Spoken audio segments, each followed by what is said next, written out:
Hello, welcome to the channel Why Stories. Enjoy watching. Nuria got lucky to have such a mother-in-law. Her close friend Irasema told her countless stories, saying that her husband's mother made her life unbearable. Irasema referred to her mother-in-law as a snake. Nuria listened to her friend's tales, wide-eyed and shocked, only able to sigh in disbelief. "Oh, goodness!" Nuria exclaimed. "Yeah," Irasema recounted, her eyes wide with indignation. "She started coming over unannounced as a surprise. The moment she crosses the threshold, she goes straight to the rooms and checks if they're clean with a white napkin under the bed. If there's even a speck of dust, she runs to me and points her finger under my nose, shouting, 'Filth!' If she finds a speck on the carpet, she brings it to me as if I haven't vacuumed in a year." "That can't be," Nuria said, shaking her head. "And that's not all," Irasema continued, then she rushes to the kitchen to check everything. She opens the fridge and triumphantly yells, "This yogurt expires tomorrow.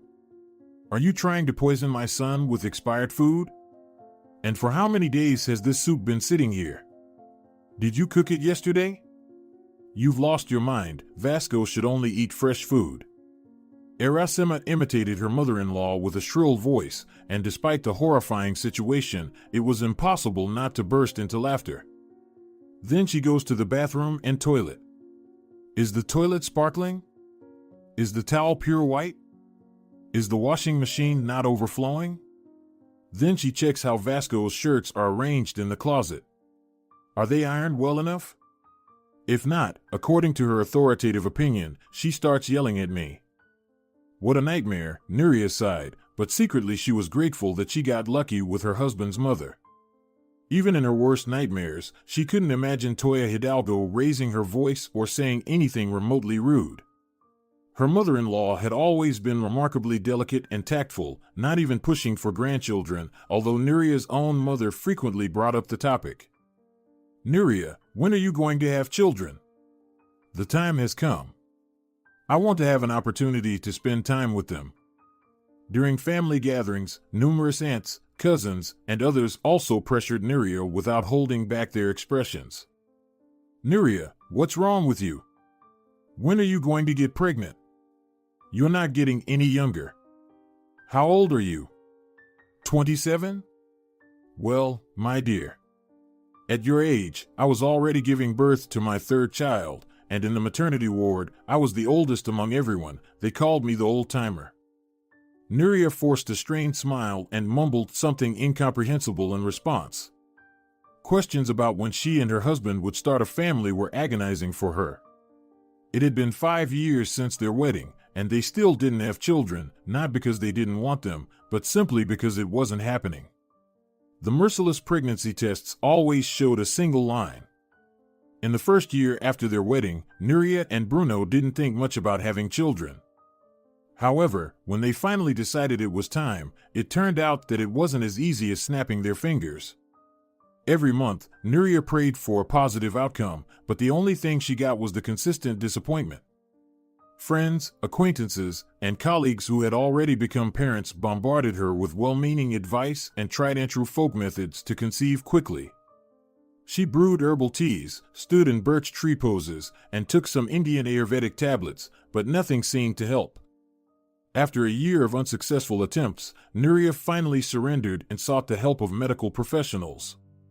She thought that now everything would surely be sorted out, that she would be prescribed vitamins or injections, and that she would instantly become pregnant. After all, why should she have trouble conceiving?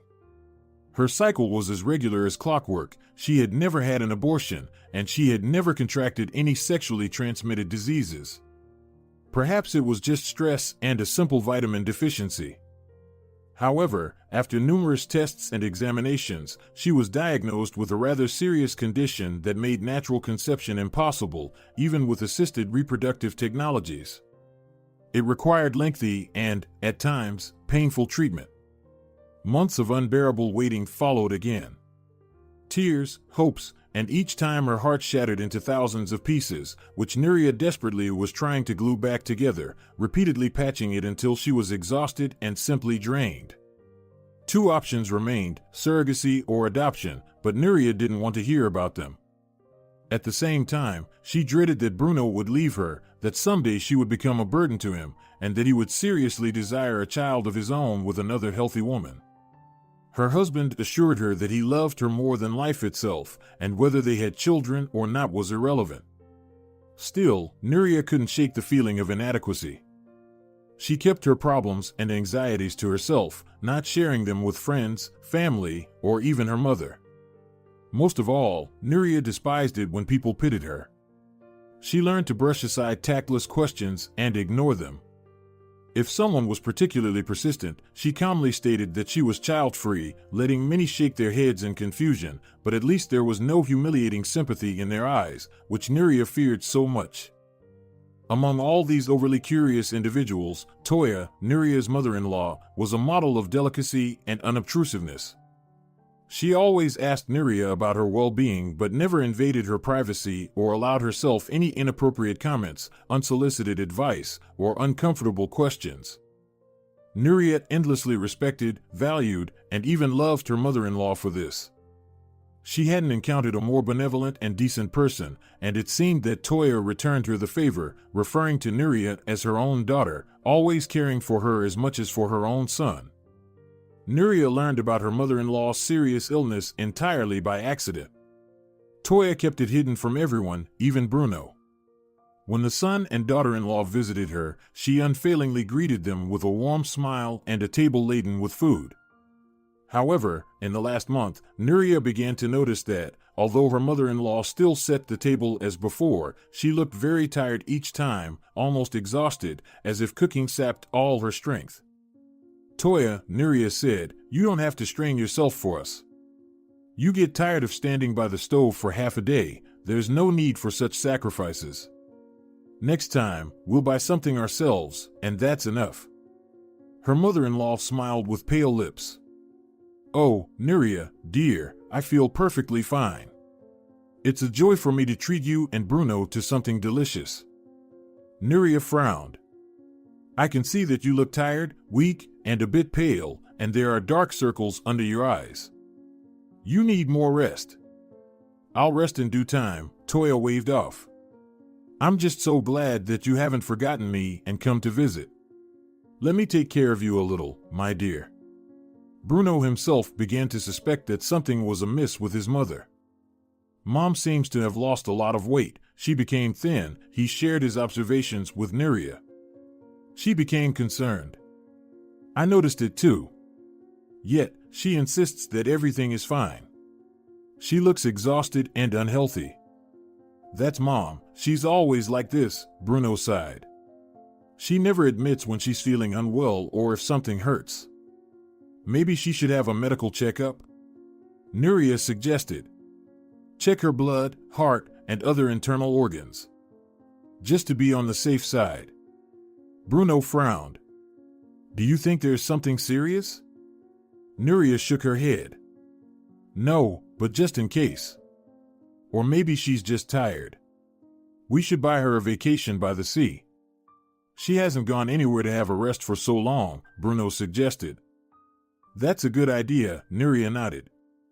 However, Toya resisted when she got to know about the idea of going to the south and weakly argued. "Why? The whole household depends on me, the garden, the chickens, and the rabbits. Who will take care of them in my absence?" "Don't worry, we'll look after your garden and animals," Bruno waved his hand. "When I stop by after work, and if needed, Nuria and the neighbor can help." Toya's neighbor was a kind 20-year-old girl, Natalia, an orphan who had been raised by her grandparents after her parents tragically died.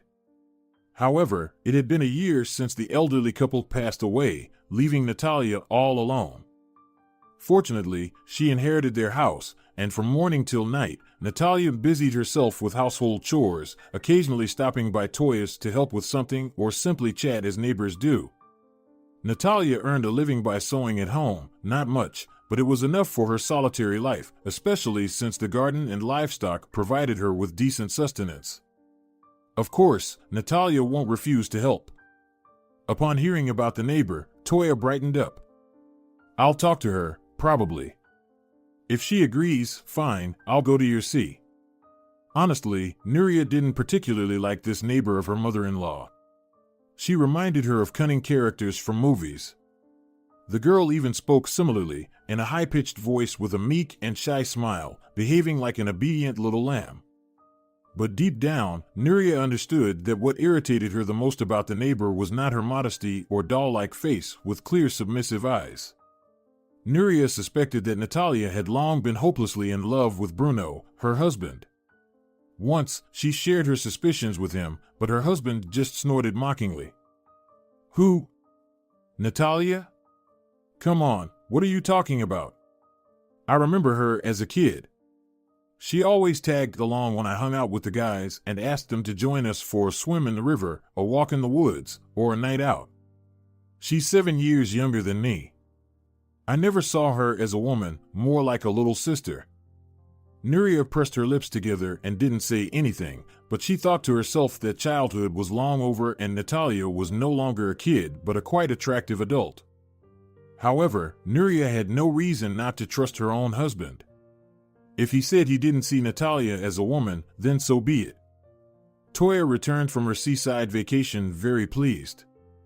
Nuria and Bruno called her constantly, and she enthusiastically shared her impressions: the turquoise and transparent sea in the mornings, how gentle and warm it was, how delicious grapes were ripe from the vine, how juicy and ripe peaches were, the beautiful shells washed ashore by the waves, and once a real live dolphin swam to the beach, close up. Toya watched in awe as it played and danced in the water, either playing or hunting for fish. It seems your mom benefited from the trip, Nuria remarked with a smile. Even through video calls, I noticed that her face was literally glowing with happiness. She looks refreshed and beautiful. Well, I told you everything would be fine, she just needed a good rest, Bruno confirmed contentedly. The day before her mother-in-law's arrival, Nuria decided to do a thorough cleaning of her house. Toya didn't ask for it, but it's much more pleasant to return to a clean home. However, when she opened the door with the spare set of keys, she found that everything inside was already cleaned, not just cleaned, but literally shining with cleanliness: freshly washed floor cloths, a sparkling clean floor, not a speck of dust on the furniture surfaces, all the dishes in the kitchen gleaming, the starched tablecloth literally crackling, and the bed linen, pure white, ironed, smelling of conditioner. Who put things in order here? Nuria thought with surprise and immediately answered herself out loud. Well, who else but our meek Natalia caretaker? And, although theoretically she should have felt grateful to the girl, Nuria felt a slight irritation. Why is she trying so hard? As if she wants to please Toya, she thought with annoyance. Bruno is already taken, after all. Does Natalia still harbor illusions about him, hoping that one day he'll turn his male attention to her? Nuria went out to the yard and checked on the chickens and rabbits. Everything was in order. The birds were fed and watered, the rabbit cages were cleaned, and fresh succulent grass poked out from them. In the garden, everything was also in perfect order. There was not a single weed, and the beds were watered. Against her will, Nuria felt a surge of dull irritation again. Look at how diligent Natalia is, truly a fairy tale heroine, Nuria said, subconsciously not trusting the girl, as behind the meek gaze of her huge blue eyes, she imagined a sly squint. However, she thanked her for the help anyway.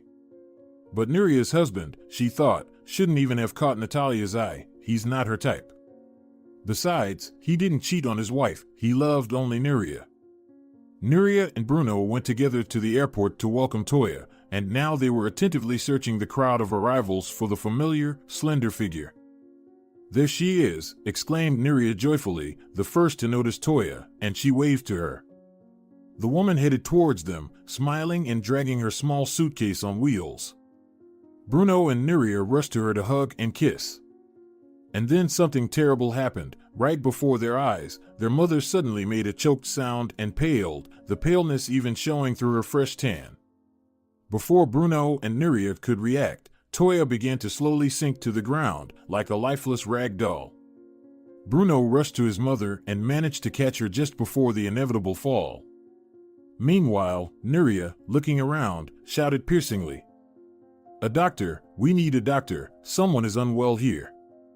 They revived the mother-in-law in the airport's medical center and then, waiting for an ambulance, sent her to the hospital. What's wrong with her? Is it dangerous? Why did she lose consciousness? Bruno bombarded everyone with anxious questions. But they diplomatically responded. It's hard to draw conclusions right now. We need to conduct a full examination, take tests, and perform a thorough examination.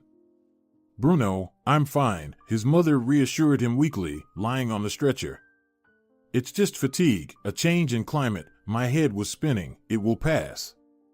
Take me home, please. No way, Nuria and Bruno objected in unison. You won't go home until we know for sure what's happening with you. A series of endless tests and examinations followed. Deep down, Nuria was afraid that it was something serious, but she didn't admit it to Bruno to avoid unnecessary worry. However, the diagnosis still hit them both like a thunderbolt out of a clear sky. I'm very sorry, the doctor said, addressing Bruno, your mother has cancer. Cancer? He asked in bewilderment, squeezing Nuria's hand tighter, as if seeking protection. Mom has cancer? It means she'll die. Come on, Bruno, why are you saying such things? Scolded Nuria, herself shocked no less than her husband. Cancer is not a death sentence. Right? She turned to the doctor for support. He shrugged uncertainly, seemingly reluctant to give false hope, but not inclined to needlessly frighten them either. There are always chances, he evasively replied. The good news is that the stage is not too advanced. We can recommend an immediate operation, followed by a course of chemotherapy. Will that help? Bruno asked hopefully. The doctor averted his gaze. I assure you, we will do everything possible, but unfortunately, it doesn't always depend on us. Okay, Bruno decisively shook his head. We should do the operation as soon as possible, please don't delay it. Then he turned his bewildered, scared, childlike gaze to his wife, seeking support. Maybe we shouldn't tell Mom what's wrong with her, he suggested. At least until after the chemotherapy. Let her think she just needs an operation, but not a word about it being cancer. Yes, maybe that will help her maintain a more positive attitude, Nuria nodded and looked at the doctor. Can you refrain from telling Toya about her diagnosis for now? The doctor frowned, but then nodded discreetly. Well, it's possible that this will indeed help her undergo the operation better and worry less. Nuria suddenly realized. Perhaps we should stop by Toya's home and bring some things for the hospital, like clothes, a robe, slippers, toiletries, a comb, and the rest. Yes, of course, Bruno nodded. Let's go right away. You'll help me gather everything so I don't forget anything. At Toya's home, Nuria quickly found the needed items and packed them into a bag. Meanwhile, her husband was sitting on a stool in the kitchen, staring blankly at the wall. I can't believe Mom could die, Nuria, he finally said. His lips trembled, like those of an offended child. I don't want her to die. Nuria rushed to her husband and hugged him tightly, pressing his head against her chest. She won't die, she whispered warmly and convincingly, covering his tear-warm cheeks with kisses. No, of course not, she won't die. They'll definitely help her. The operation will help. I believe in that. And her husband continued to tremble with silent sobs. I don't know how I'll be able to hide this from her. I feel like I'll just look at her face, and she'll immediately understand everything, he sobbed. Nuria was striking his hair like he was a little boy, comforting and consoling him. Nuria, he pleaded with her, raising his eyes to her. Could you take Mom's things yourself? I'm afraid that today I'm just not capable, I won't hold up, and I'll ruin everything.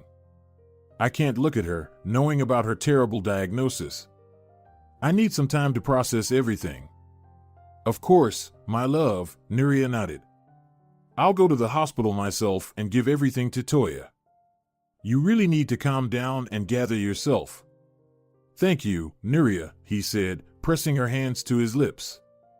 What would I do without you? She picked up the bag of things and asked, Are you going home now? Bruno shook his head slowly. No, not home for now. I want to sit here for a while, with Mom alone, to think about everything. I need this, Nuria, just a little time alone to think everything over. Of course, she nodded gently. I understand. Stay here as long as you need. I'll go home right after the hospital, and I'll wait for you there. Call me if you need anything. If Nuria could have known what would happen at her mother-in-law's house after she left, she would never have left Bruno alone. Toya believed the hastily concocted story about a small, trivial operation. Don't worry, Nuria reassured her with an overly cheerful tone. They'll operate, and you'll be good as new. Here are your things for the first time, and then, if needed, I'll bring more. Where is Bruno? Toya asked in a weak voice.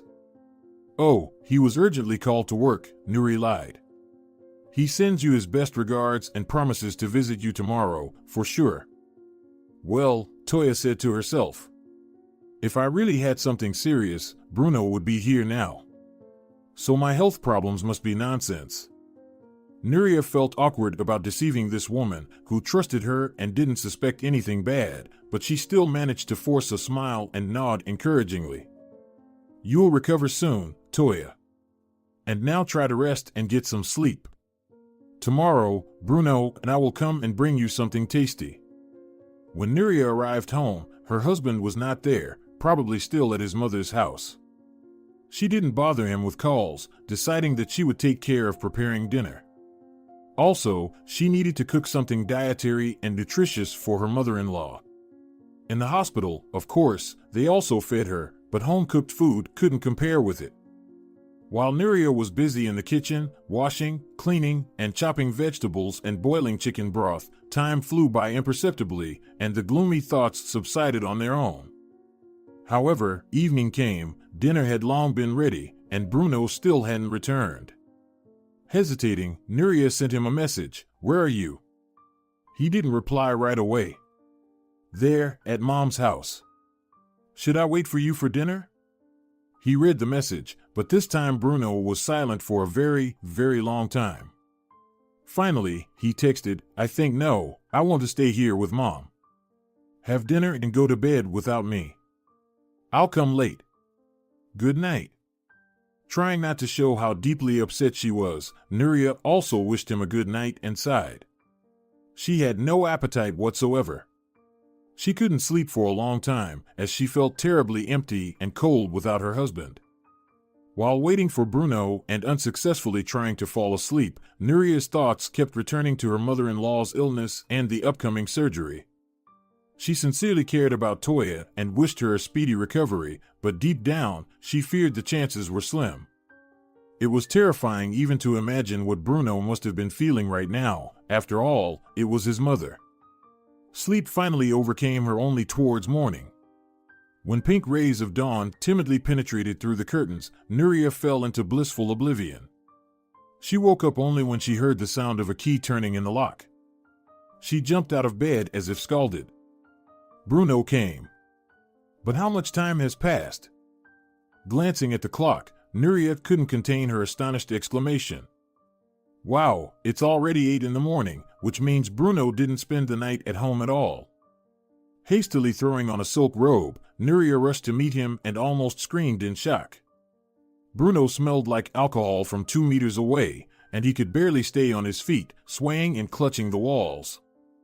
"Are you drunk?" Nuria asked, bewildered, although it was already obvious. She had never seen her husband in such a state and was now terribly bewildered. Avoiding eye contact with her, Bruno mumbled, "I'm sorry, Nuria. I don't know how it happened." And suddenly, he whimpered plaintively, sliding down the wall to the floor and covering his face with his hands. Nuria, with pity, stroked his tousled hair. "Did you drink because of Mom?" she asked with a trembling voice. Bruno shook his head. "I'm a scoundrel, I'm a jerk, Nuria. I don't deserve your forgiveness, I'm just a wretch, a real wretch. Why are you torturing yourself?" Nuria pressed his head against her chest. For a moment, it seemed as if her husband smelled like a different woman's perfume, but she immediately dismissed that thought. What nonsense was coming to her mind? Moreover, the stench of alcohol was so overpowering that distinguishing any other sense was impossible, even if she wanted to. So, probably, her imagination just played tricks on her.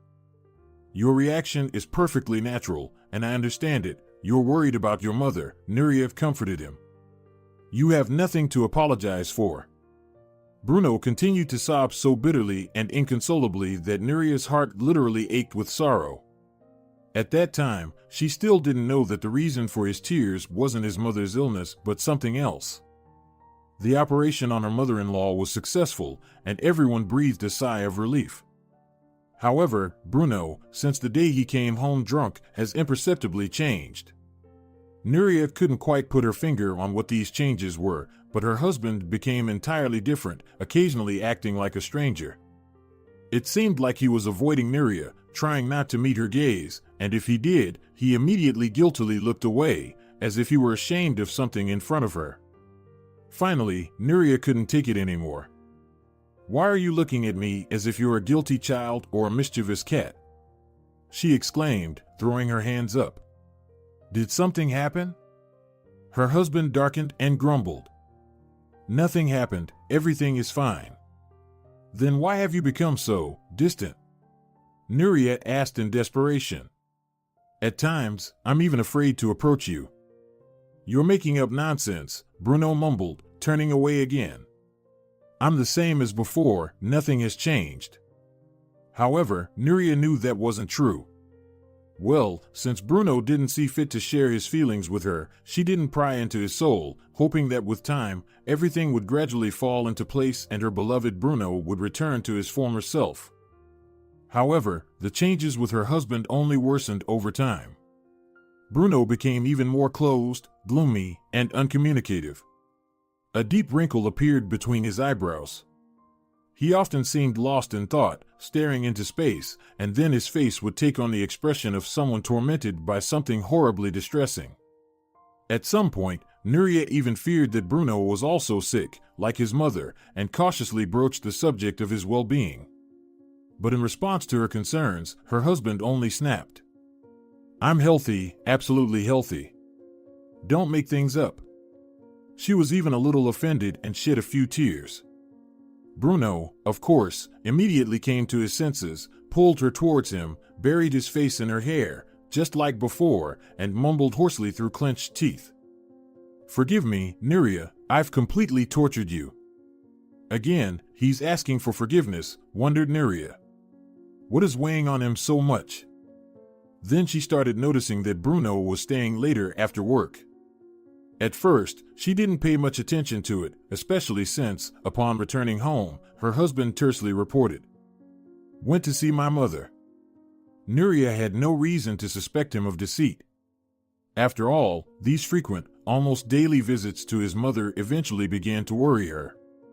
She started to hallucinate again, thinking that Bruno smelled like someone else's perfume, and it certainly wasn't Toya's. Nuria didn't know what to think. Perhaps she was just winding herself up. Once, despising herself for it, Nuria dialed her mother-in-law's number, asked about her well-being and health, and then casually said, Toya, is Bruno still with you? Yes, her mother-in-law replied hesitantly. He's in the garden right now. I asked him to water the beds. Was he watering the beds at your place yesterday too? Nuria asked abruptly. And the day before yesterday, 3 days ago, and last week. Nuria, her mother-in-law, became alarmed. What happened? Did Bruno offend you somehow? Nuria immediately cooled down, or rather, she felt like a balloon from which all the air had been released. No, she said. I'm sorry, Toya, I'm just a fool. Of course, Bruno didn't offend me, and, of course, I'm just glad that he's helping you. However, after hanging up, she pondered deeply. Maybe she should have gone to her mother-in-law's house herself and seen with her own eyes that everything was fine and that Bruno was indeed just helping his mother with household chores and didn't have an affair with another woman. Nuria convinced herself that she was going there only to visit Toya. But deep down, she knew that she actually wanted to make sure her husband wasn't deceiving her. But what did she plan to see at her mother-in-law's house? Did she hope to catch her husband with a lover? That was ridiculous. Bruno wouldn't bring a woman to his own mother's house, and Toya wouldn't cover for him. What nonsense! He wouldn't cheat on Nuria at all. Bruno was indeed at his mother's. Toya hadn't deceived her about that. At the house, Nuria encountered an idyllic scene. Toya, Bruno, and, as a surprise, neighbor Natalia were having coffee together. What's wrong with the fact that Natalia was there? She just dropped by as a neighbor. But at the sight of Nuria, all three seemed embarrassed, as if Nuria had become a witness to something indecent. Toya jumped up and bustled around her future daughter-in-law, as if trying to smooth over the awkwardness with lively chatter. Natalia lowered her head, pretending to be examining something at the bottom of her cup.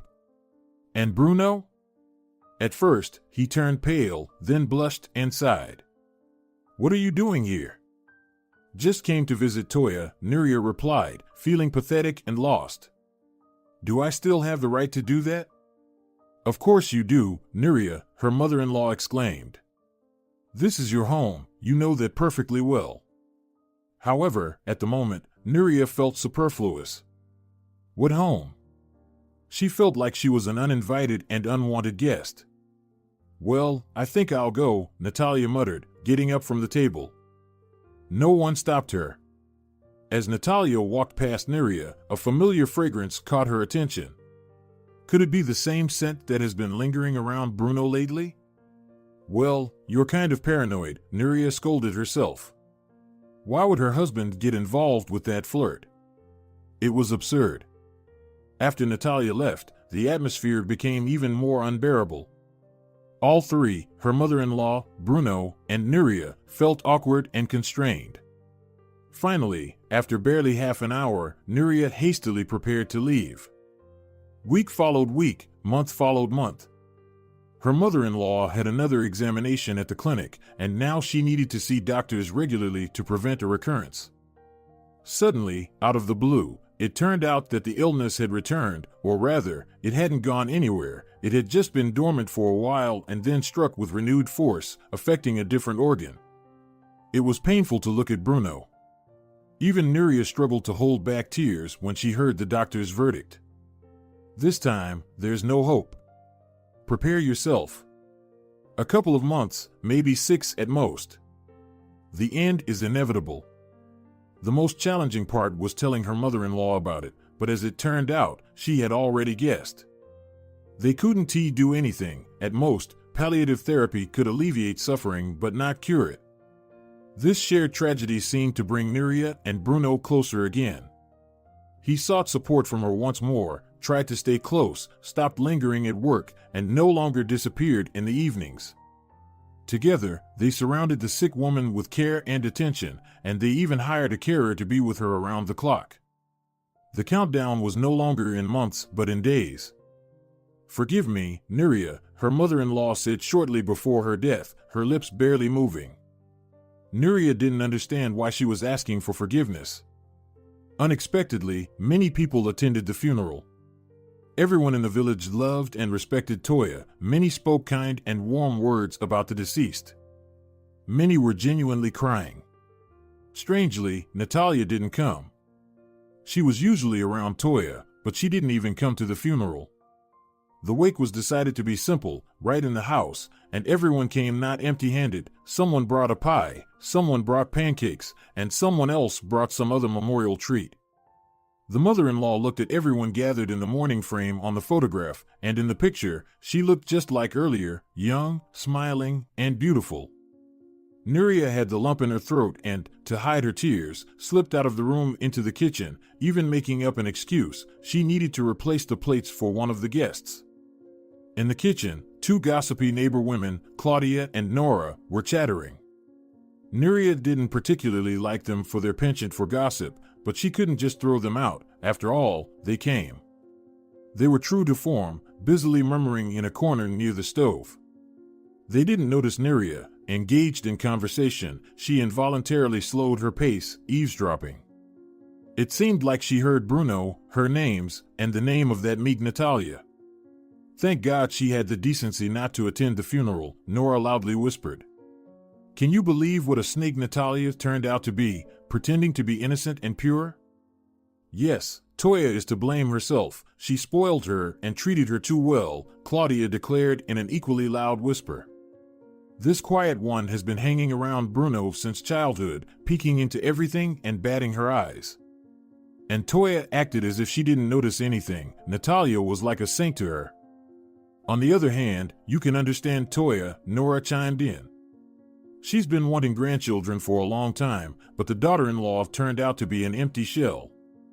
Nuria felt the blood burn her cheeks. They were talking about her.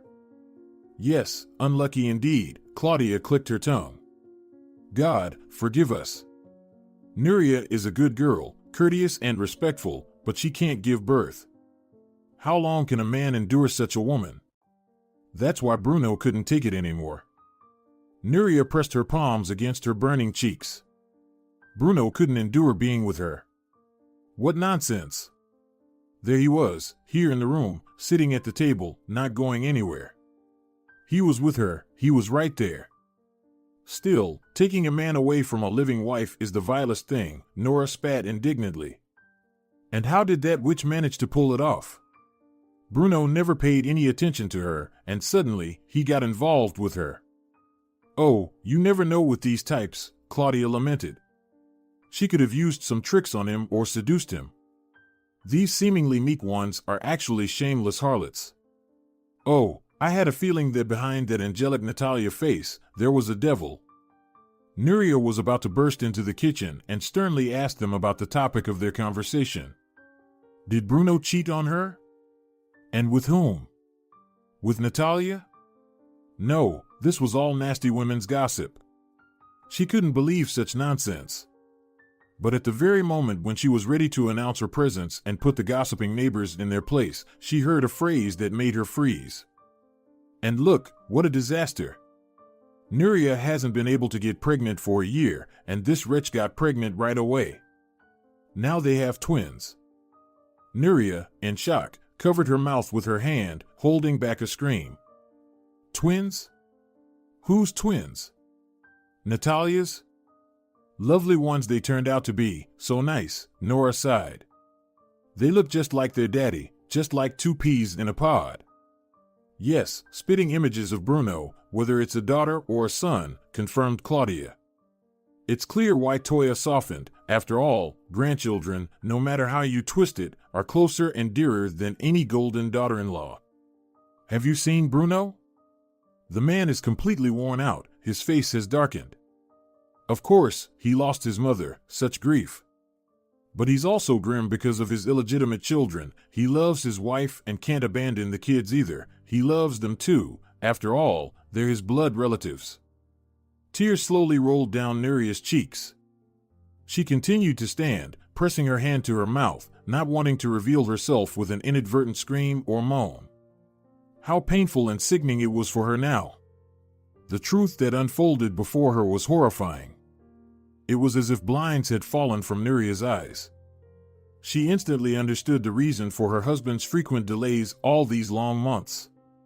Bruno was coldly deceiving her. All this time, he had a lover on the side, and not just any lover, but one who gave him what Nuria couldn't give, children. I wonder how old they are already. Nuria pondered, her thoughts muddled. And when did he start with Natalia? It seemed that the kids must still be babies. Nuria was sure that Bruno started cheating with Natalia only after learning about his mother's illness. That's when he changed, cooled towards his wife, and started disappearing in the evenings. Well, that meant his children were only a few months old now because they found out about the diagnosis of their mother-in-law a year ago. I wonder if he ever planned to tell Nuria about this or if he planned to lead a double life. Nuria suddenly realized that Bruno could leave her at any moment. She understood and choked on horror. What was keeping him with her? A sense of duty, friendship, and years of habit, but perhaps love had long since passed. And if he truly loved Nuria, he could never have been intimate with another woman under any circumstances. And now, there was even less holding him. In that other family, he had what mattered most, his little ones, a daughter and a son, spitting images of him, if you believed the gossip of the neighbors. It turned out that everyone knew everything. The thought of it filled Nuria with acute shame. Lord, what a disgrace. All the neighbors knew, they all saw how Bruno went to Natalia's place, and they all saw her with a belly and later with the children. And despite all this, these people looked Nuria in the eyes, smiled, greeted her warmly, asked how she was doing, and, secretly, they were probably gossiping about her and laughing. God, what a fool she had been, a blind, naive fool. Toya, her mother-in-law, may she rest in peace, she knew too, knew and kept silent, welcomed Nuria affectionately, acted as if nothing had happened, and all the while, she ran off to her son's lover to revel in the long-awaited grandchildren. The overwhelming amount of information literally crushed Nuria. She didn't know how she could return to the room and look people in the eye, especially her husband. It was unbearable. Did she deserve this? Hadn't she suffered enough? She didn't need all this gossip. She had become a laughingstock. Nuria abruptly entered the kitchen and noisily dropped the dirty plates into the sink, ignoring Claudia and Nora. They immediately straightened up and stopped whispering. Nuria, Claudia said, you must be tired, my dear. Sit down and take a break. I'll wash all the dishes myself. Yes, Nora chimed in. Relax, you've been through a lot today. Oh, yes, Nuria thought bitterly, I've been through a lot indeed. She suddenly realized that she couldn't stay in this house for another second. The walls were pressing on her, the atmosphere of the funeral, the shadow of her late mother-in-law, her husband's betrayal, and the all-knowing neighbors. She wanted to retreat to her burrow, hide from everyone, and cry and scream out her pain. For a moment, the thought flashed, go to Natalia's house, look that viper in the eyes, and also see Bruno's children. Were they really so similar to him, as the neighbors assured? But Nuria immediately got rid of that thought, afraid that when she looked into the faces of the little ones, her heart would shatter into a million pieces. She straightened her shoulders and entered the room where the funeral meal was still taking place. Bruno perked up at the sight of her. Nuria, where were you? He asked plaintively. Come here, sit with me. It's empty and cold without you. For a few moments, Nuria stared into his eyes, trying to understand how it was possible. How could one look into a wife's eyes, assure her that it was bad without her, and then, a few hours later, look into another woman's eyes, kiss her, hug her, and kiss the sweet-smelling heads of his children? She never suspected before that Bruno was such a terrible person. God, how she hated him at this moment. She wanted to claw at his face with her nails, scratch until blood, spit in his shameless eyes, and shout, "Why are you doing this to me?" Of course, Nuria didn't do any of that. She simply nodded coldly to him and gave a restrained smile. Sorry, Bruno. I think I'll go home, she said evenly. I'm terribly tired and drained. My head is pounding, and I want to take a pill and lie down in silence. Can you manage here without me? Sure, Bruno nodded awkwardly. Of course, get some rest, don't worry about anything. If anything, the neighbors will help me clean up and wash everything. Especially one neighbor, Nuria thought with bitter irony, but she didn't say it out loud. Then, probably to further hurt herself, she added, You can stay here tonight if you want. With your lover and children, she finished in her mind. Natalia would be happy. But her husband shook his head fearfully. No, what are you talking about? I don't want to stay here, I want to be with you. I'll definitely come back in the evening. You should have come back earlier, Nuria thought sarcastically. Now it's too late, it won't change or fix anything. Well, in any case, she still had time to be alone, to push herself together, and to think everything through. She needed to decide how to live. Back home, Nuria finally let her tears flow. They were rolling down her cheeks, unwilling to stop, and Nuria had been crying inconsolably for a whole hour. She felt like an object, unwanted, discarded, something her husband had used and discarded without remorse, replaced by something newer, although he hadn't discarded her yet. Bruno still maintained that they had a family. She knew it was all an illusion, all a lie. Nuria understood that Natalia wasn't a fool. She probably wouldn't openly tell Bruno to leave his wife and move in with her and the children permanently, but she also understood that sooner or later, Bruno would inevitably think about leaving. On one side of the scale was his wife, familiar, known to the smallest details, not too young, and also infertile. On the other side was a young, fresh, and beautiful mother of his children. Would any normal man choose to stay with the old, boring wife? Nuria knew that Bruno's departure would break her heart. But she also knew that it was unavoidable. After long, agonizing contemplation, she made a difficult but, as she believed, the only right decision. She had to free him and release his hands.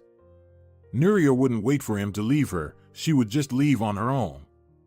As soon as she made up her mind, Nuria hastily packed her things in a suitcase, throwing in whatever came to hand without discrimination. Then, she grabbed all her documents from the drawer. In a hurry, fearing to be caught off guard, Nuria quickly scribbled a farewell note to her husband. Before leaving the apartment where she had lived so many happy years together with Bruno, Nuria lingered at the threshold and looked back. Her chest tightened, and she had a lump in her throat. Taking a deep breath, Nuria pushed the door open. She had no idea where to go now, planning to spend the night in some hotel, and then, well, she'd see. Maybe she'd rent an apartment. She couldn't go to her parents or friends. Bruno would undoubtedly search for her there first, and she didn't want him to find her, at least not now. Her wound was still too fresh and burning for Nuria to look calmly into the eyes of her almost ex-husband. They would talk someday, and perhaps she would try to understand and forgive him, but not now. When Bruno finally returned home several hours later, an empty apartment awaited him with a note on the kitchen table. "I know everything about you, Natalia, and your children too. It's better for us to part ways, there is simply no other way. Please, Bruno, don't try to contact me. I'm not ready to see you yet. Don't torture yourself or me. I'll file for divorce myself, and you'll receive the notification. I sincerely wish you happiness in your new family. No longer yours, Nuria." 3 years later, Nuria was generally self-sufficient. She was rarely bored alone. She easily found activities she enjoyed, reading a book, taking walks, going to the theater or cinema, and having her favorite cappuccino in her favorite coffee shop. She didn't hesitate to do these things alone, although many of her friends admitted with embarrassment that they felt awkward going to public places without company. "If you go to the theater or a restaurant alone, people might think no one needs you," her colleague Ariel once told her. "What nonsense," protested Nuria. "That's absurd. I go alone because I'm not bored alone." "But people will think of it differently," Ariel shook her head. "It's shameful. Who cares whether I have company or not?" Nuria waved her hands indignantly. "Such outdated notions." "But these notions still work," Ariel insisted. "For example, if you go to a bar with friends or alone, most likely, men will notice the group, not the lonely girl." "Nonsense," Nuria snorted. "Besides, maybe I don't want men to notice me. Maybe I came to the bar just to have a drink and unwind after a hard day." "Oh, you're a liar, Nuria," Ariel squinted. "Every woman wants to find a suitable man, her match. No one wants to be alone." Nuria rolled her eyes wearily. "We're speaking different languages, I'm afraid. You'll never understand me." In reality, Nuria never made solitude her priority or the purpose or meaning of her life. Still, she was endlessly irritated by these long-outdated societal notions, society's persistent idea that a woman without a man was incomplete and that she must have been with someone, even if the man was mediocre, just so she wouldn't be alone. After the divorce, Nuria tried to build new relationships several times. She met men at work, on dating websites, in theaters or cafes, and sometimes she even had dates with them, but each time ended in complete failure. Not because the men were necessarily bad, Nuria just couldn't help but mentally compare them to her ex-husband Bruno, and every time, the comparison wasn't in favor of the new suitors. No, the resentment towards Bruno hadn't disappeared, she still felt the pain of how he treated her. However, if you set aside the Natalia and illegitimate children episode, Bruno was practically the perfect husband Nuria had always desired, and now all other men fell short of his standards. After Nuria left 3 years ago, Bruno repeatedly tried to meet her and talk, but Nuria managed to avoid every encounter. "I want a divorce, period," she repeated like a broken record. "I don't need anything from you anymore. Don't call me, and, please, just leave me alone forever." Eventually, losing all hope, Bruno gave in and agreed to divorce. He probably understood that Nuria would never forgive him. They only met once when they came to pick up their divorce certificates. Nuria tried not to even look in her now ex-husband's direction. She was afraid that she wouldn't hold back, burst out, hug him, and start crying. Bruno glanced at her sideways, and when they finally received their divorce certificates, he made a tentative attempt to talk. "Nuria," he began hesitantly, "I miss you." "Stop it," she quickly cutting him off. "Bruno, don't even start. I'm asking you. We are divorced now. From this day on, we are strangers forever." Bruno, immediately deflated, lowered his head, and his gaze dimmed. "As you say," he muttered flatly. "Strangers. I wish you happiness." And he walked away without looking back. For these 3 years, Nuria heard nothing about him and didn't try to find any information. One thing she was sure of, Bruno was happy now with his new wife and 2 biological children. Nuria changed her job, rented an apartment on the opposite side of the city to avoid accidentally encountering the past. One thing she couldn't foresee was that, whether she was hiding or not, the past would eventually catch up with her. On that gloomy autumn day, Nuria decided to dedicate herself to shopping to lift her spirits a bit. Lately, she has become irritable and prone to tears. It's probably just a seasonal vitamin deficiency. Therefore, she decided to visit one of the largest malls in the city to look for a few updates. She hurried past the children's playground, where kids of all ages were happily jumping on trampolines, diving into the ball pit, sliding down slides, and joyfully screaming. Nuria was trying not to look in that direction. Children were still a forbidden topic for her. After all, no matter how you looked at it, her infertility was the reason Bruno started a family on the side. It still hurt to think that she couldn't give her beloved husband the long-awaited child. Her infertility seemed to impose an invisible stamp on her, as if branding her as damaged goods. Even Irasema, her best friend, could inadvertently say something hurtful without realizing it. Nuria would then spend a long time digesting it and recovering. For example, for several weeks now, they had been trying to meet, but Irasema kept postponing the meeting. First from Friday to Saturday, then to Sunday morning, then to the evening. "Listen," Nuria couldn't hold back any longer, "let's finally decide. I'm not obligated to cancel my plans every time and adjust to your convenience. Why do you need to adjust? You don't have kids, you can break away at any moment. But I need to carefully plan and calculate everything, pick up from daycare and school, check homework, and feed. You can't imagine how much a mother has to take care of," Irasema responded contemptuously. "I can't imagine." "You're right," Nuria quietly acknowledged, and Irasema didn't even realize that, thoughtlessly uttering an indiscretion, she unintentionally offended her best friend. In general, Nuria still perceived the topic of children, or rather their absence in her life, too keenly. That's why she was walking past the playground now, trying not to look in that direction, not to see the happy faces with clear eyes and sincere smiles. Suddenly, it seemed to her that she heard crying. Nuria slowed down and listened. Among the children's chatter, laughter, and screams, she heard someone's inconsolable sobbing, interspersed with mournful sniffles. A child was crying, undoubtedly. But where was the child? Nuria turned, trying to find the source of the sound. A few meters from the playground, next to the food court, a little girl, seemingly no older than 2.5 or 3, was crying bitterly.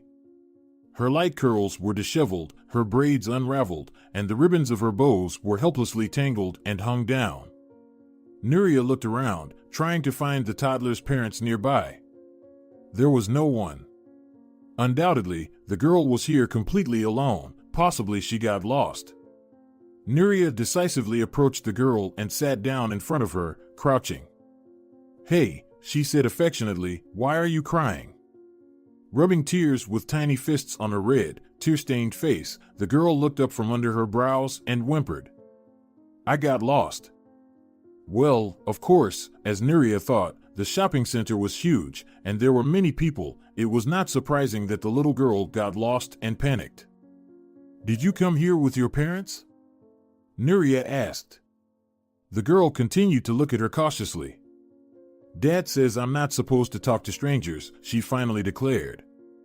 "Your dad is absolutely right," Nuria nodded, "so let's immediately get acquainted." "My name is Nuria," she said, "and what's your name?" "Malvina," the girl replied. Nuria couldn't help but smile. "So, Malvina, what happened to you? Where are your mom and dad? Did you come here with them?" "No," the girl shook her head, "I came here with my dad and Alexis." "Is Alexis a boy?" she clarified.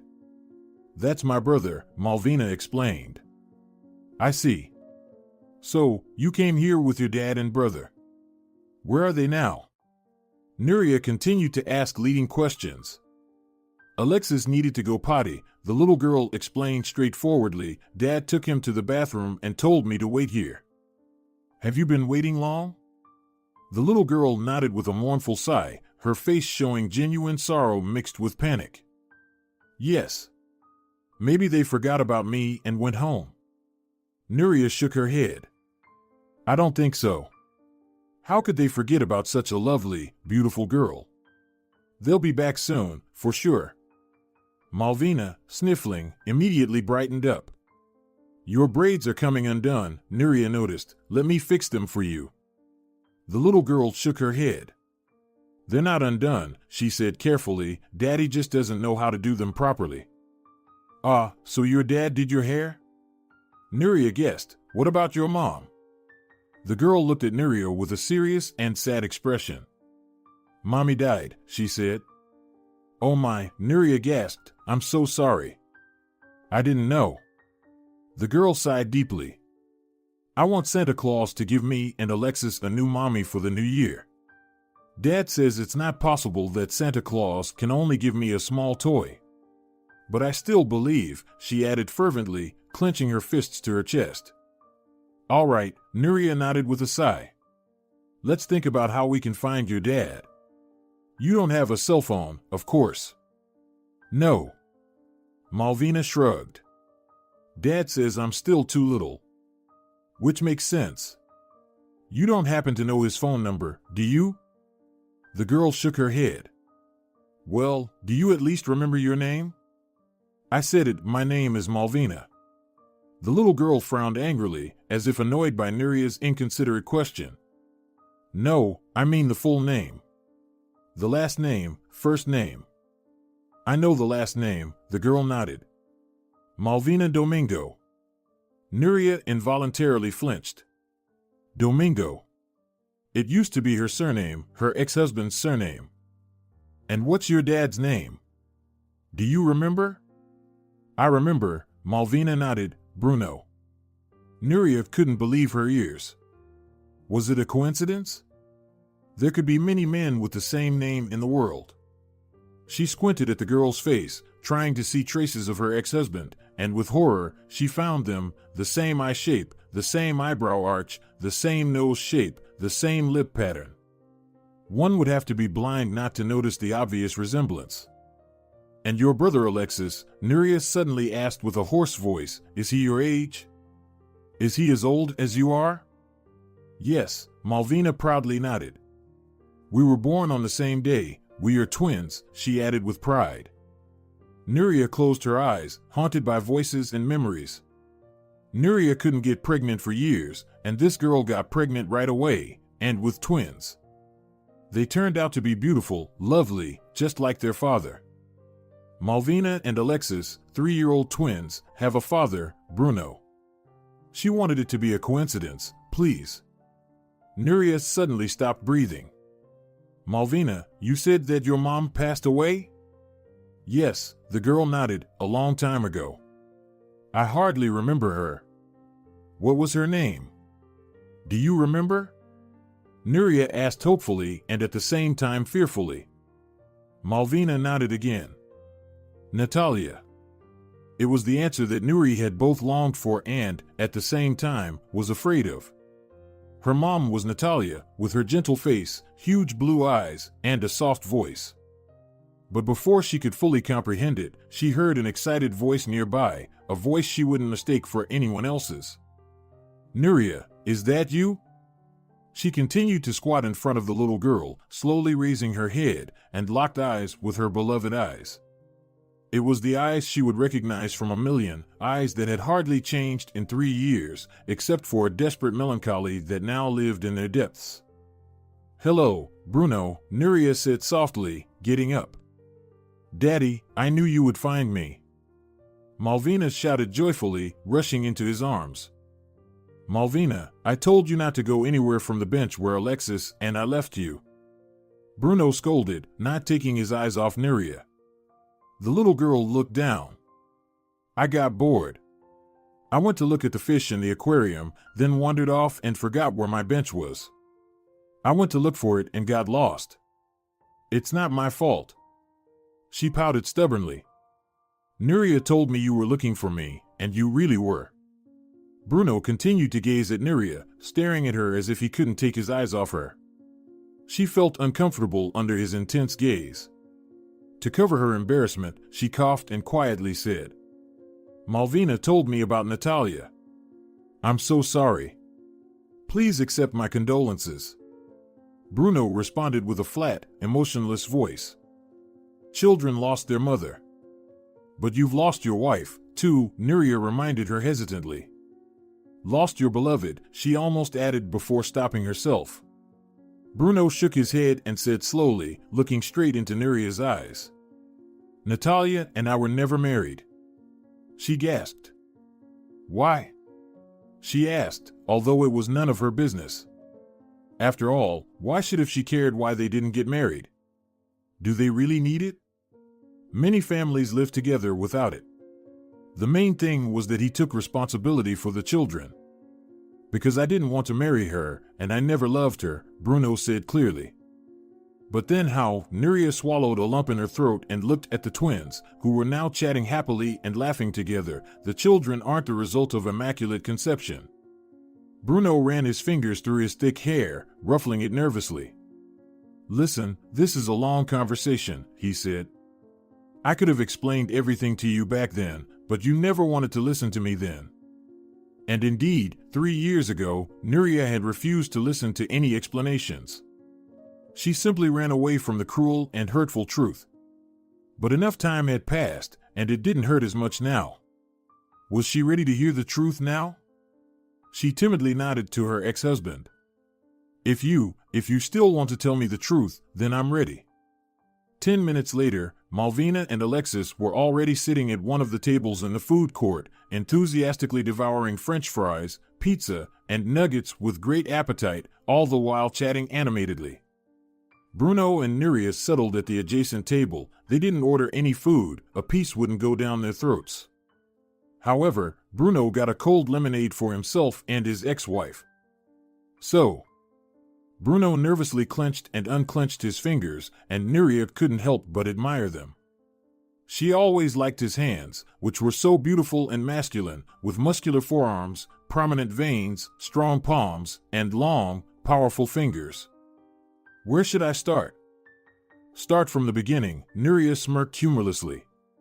When did you and Natalia start having a relationship? We didn't date, Bruno sharply and angrily retorted. Never. Everything between us was just one night, when I was drunk, I regret to this day. No, he immediately corrected himself. I don't regret having children, but I'll never forgive myself for sleeping with Natalia. I didn't want it. If you didn't want it, you wouldn't have done it. Nuria couldn't resist saying it. Without desire, it's physiologically impossible. Bruno sadly shook his head. I know you won't believe me, but that night, I thought you were with me. Nuria felt as if she had been stabbed in the chest. Why are you doing this to me? She exhaled. It hurts, Bruno. Her ex-husband grabbed her hands abruptly in his and held them tightly. I'm sorry, Nuria, he corrected himself, but I'm not lying. That's the plain truth. I thought you were with me that night. Nuria lightly squeezed his hand, encouragingly. Not that she instantly forgave him for all the pain he caused her, but she understood his feelings. I did fall asleep briefly, Bruno continued confessing, and when I woke up, I found a naked woman's body pressed against me. I thought it was you. Was it Natalia? Nuria asked, trying not to reveal her emotions. It was so unbearable to hear about it. Yes, Bruno nodded. But I only found out in the morning. I was too drunk, it was dark in the room, and she was silent, not saying a word, just caressing me, kissing me, pressing against me, still saying nothing. I immediately started responding to her caresses. I thought I was making love to my wife, Nuria, he added bitterly, to you. Nuria was trying not to cry and asked quietly. How did she enter the house? She had a spare set of keys. My mom left them for her when she went to the sea and forgot to take them back. Natalia knew I would be there, and she also saw that you had left. She decided to take advantage of the opportunity, walked in, saw that I was passed out from drinking, didn't hesitate, immediately undressed, and laid down next to me. The rest is history, he chuckled bitterly. Nuria covered her face with her hands. I was waiting for you then, she struggled to say, all night waiting. I didn't want to go to sleep without you. And you, at that time, were sleeping with someone else. Bruno pleaded with his eyes. Nuria, believe me. In the morning, when I finally saw who was lying next to me, I nearly went crazy. I hated myself for it. I felt ashamed to look you in the eyes. I knew that if you found out, you would never forgive me. Especially since you always said that Natalia had feelings for me and I was the fool. I didn't believe it and didn't notice. Honestly, I was ready to crawl on my knees in front of you, kiss your feet, and beg for forgiveness. It was so terrifying to talk about what happened. It took me a long time to gather the courage, and I kept trying to find the right moment. In short, I just chickened out, he added in desperation. And 3 weeks later, a radiant Natalia told me that she took a pregnancy test, and it was positive, Bruno finished, barely audible, lowering his head. Nuria didn't know what to say. The situation now looked completely different from how she had imagined it. The pain of betrayal didn't diminish, but the circumstances were different. Bruno didn't deceive her intentionally, it just happened. For some reason, she was sure, she felt that her ex-husband wasn't lying, and everything happened exactly as he described. She suddenly remembered how he came home the morning after that night, crying and apologizing, repeating that he was a scoundrel. And she thought he was upset about his mother's illness. Meanwhile, Bruno continued his gloomy narrative. I immediately told Natalia that I didn't love her and would never love her. There could be nothing between us except for that one night. Of course, I had no intention of abandoning my child and promised to financially support and help raise him. I supported Natalia during her pregnancy, took her to doctors for examinations and ultrasounds, bought medications and vitamins, and helped gather baby supplies. Later, it turned out there were 2 children, so everything needed to be purchased in double: diapers, clothes, and toys. A special stroller for twins and a more spacious crib were also necessary. It's so ironic, I dreamed so much about children, but a woman I didn't love and still don't love to this day gave birth to them, Bruno added quietly. Nuria lowered her head, trying to hide her tears. And your mom? When did she find out? Almost immediately, Bruno admitted with a sigh. How could I hide it? They lived in neighboring houses.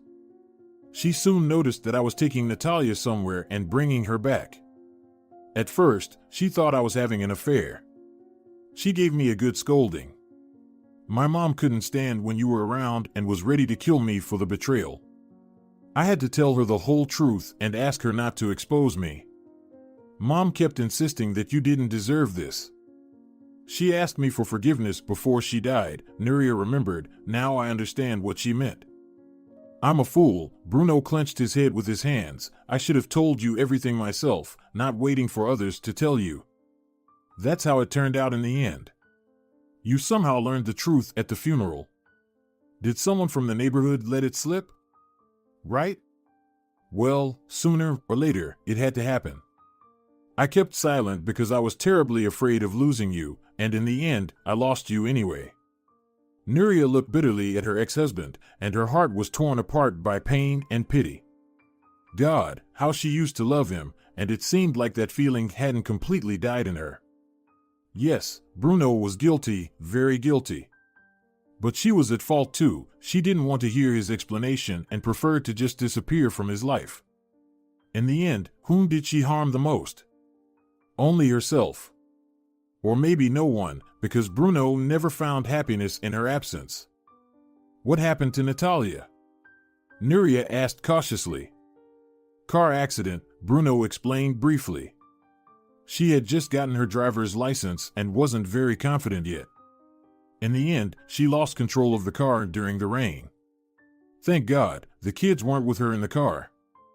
How old were they at that time? Nuria asked. Just turned 1. They, of course, don't remember their mother. As if realizing that the conversation was about them, Alexis and Malvina looked at their father and smiled sweetly. Dad, will there be ice cream? You promised. We'll have ice cream at home, Bruno said sternly, instantly transforming into a caring dad. It's time for you and Alexis to take a nap. Sleep a bit, and then you'll get your ice cream. Wow. Malvina clapped her hands, then looked at Nuria. Can Nuria come to our house? She's nice, the little girl added. Bruno stared at his ex-wife with intensity, his lips barely trembled, and he looked at Nuria as if his entire future depended on her answer. You should ask Nuria herself, he hoarsely said at last. Will you come with us? Malvina asked seriously. Please, we'll have delicious ice cream at home. Nuria finally managed to move her numb lips. It depends on whether you have ice cream in a waffle cone. It's my favorite. I won't go if you don't. We have it, Malvina jumped, smiling joyfully. It's Dad's favorite ice cream too, he always buys it. Well then, Nuria smiled, I'd be happy to come to your house. That New Year, little Malvina's wish came true. Santa Claus gave her and her little brother Alexis a new mom, wonderful, amazing, very loving, and caring, because if you believe in something very strongly and want it, it will certainly come true. If you're enjoying it as well, leave a like and subscribe.